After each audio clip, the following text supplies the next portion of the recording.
India's Prime Minister Narendra Modi has welcomed German Chancellor Friedrich Merz, who is on a two-day visit. Merz is traveling with a large business delegation as Germany seeks to deepen economic and security ties. Key talks include a potential submarine deal and recruiting skilled Indian workers to help solve Germany's chronic labor shortage. Chancellor Merz's visit to India was expected to be a balancing act between economic and geopolitical issues. But first came the diplomatic pleasantries. Merz and Indian Prime Minister Narendra Modi started by visiting the Sabarmati ashram, the one-time residence of Mahatma Gandhi. They then attended the International Kite Festival, marking the transition from winter to summer, flying kites from their open-top car. But it wasn't all kites and smiles. There was business to be done. They signed several agreements, including bilateral defence, critical mineral extraction, recruitment for the German healthcare system, and green and renewable energy. The close cooperation between economies like India and Germany is very important for humanity. Our bilateral trade has reached its highest level, exceeding the $50 billion mark. The sticky topic of Russia inevitably reared its head. India is one of the world's largest arms importers, with more than a third coming from Russia. That share is declining, and Germany hopes to reduce it further. One of the biggest deals, some €8 billion, would see German engineering firm ThyssenKrupp construct 6 submarines for the Indian Navy, and it would include technology transfer for submarine production for the very first time. Amid an uncertain geopolitical reality, Europe is eyeing the US more warily than ever and is looking for more reliable partners.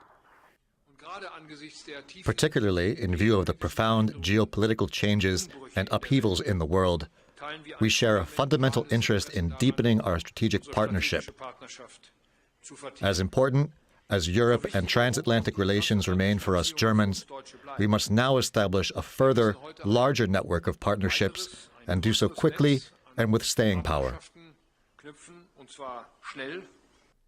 Merz even floated the possibility of the EU and India finally signing a free trade agreement 2 decades in the making. And with a summit coming later this month, both sides will be looking to surf the mutual wave of goodwill. Our New Delhi Bureau Chief Sandra Petersman has more on the agreements reached so far between the Indian and German leaders. In total, 19 documents were signed today, and in fact the most important one is the one called Joint Declaration of Intent on Strengthening the Bilateral Defence and Industrial Production. It's a very long name. What does it mean? It means that both sides have agreed to intensify their military ties, to intensify the joint development and production of military hardware. And there's one very concrete example pending that is relating to submarines. Germany stands at the ready to build 6 submarines for India's Navy, and to do so in India, which of course comes with a component of technology transfer. This deal is very close to the finishing line, although not signed yet, and it stands at a worth of €8 billion. That was Sandra Petersman in New Delhi. Well, here in Germany, the Indian population has nearly doubled in the last 5 years to some 280,000. The government has been easing visa and language requirements to attract students and young professionals. DW's Shalu Yadav traveled to the northern Indian state of Haryana to meet students preparing to leave for Germany. They've got working German and are raring to go to Deutschland. These young Indians are preparing to join Germany's vocational training system that combines studies with practical experience on the job. Die Mülltonnen können von Ort zu Ort unterschiedlich sein, aber generell gibt es folgende. It's not just the language, they're also learning about German culture and lifestyle.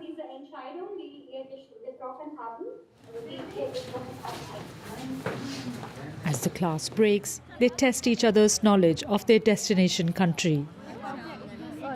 Most are due to start jobs in healthcare, hospitality, food processing or transportation this year. What you see here is diplomacy in action. As India and Germany take their people-to-people relations to a new high, Germany is short of skilled labor, while India has a wealth of untapped talent. The idea is to combine these together to create a win-win. To play their part, these students will have to get used to life in Germany. People are punctual, but the train system is not, so I hear you end up late. And even if we are 5 minutes late, they can scold us a lot. Then they may judge us based on that. And on top of that, the weather in Germany is always cold, cold, cold. That's not good. I don't like it. Germans drink a lot of beer. They believe in enjoying their lives. The people here are very stressed. I would love to go to Germany. I'll complete a 3-year apprentice course. Then I'll continue my life in Germany as a truck driver. I can travel the whole of Europe as part of this program. I'm very excited to go. I've started shopping already. Rajesh Kundru switched careers to take advantage of the German push to attract Indians. Germany used to be a hard sell to people looking for a future abroad. UK जाना है, Canada जाना है, US जाना है, Australia, New Zealand. They would look at the UK, Canada, the US, Australia, New Zealand. I'd tell them that going to those countries would cost thousands of dollars, and with repeat course fees. But now that these countries are closing their doors, people are increasingly looking at Germany. Social media makes Germany feel just a swipe away. They giggle at a video of DIY plumbing in Germany.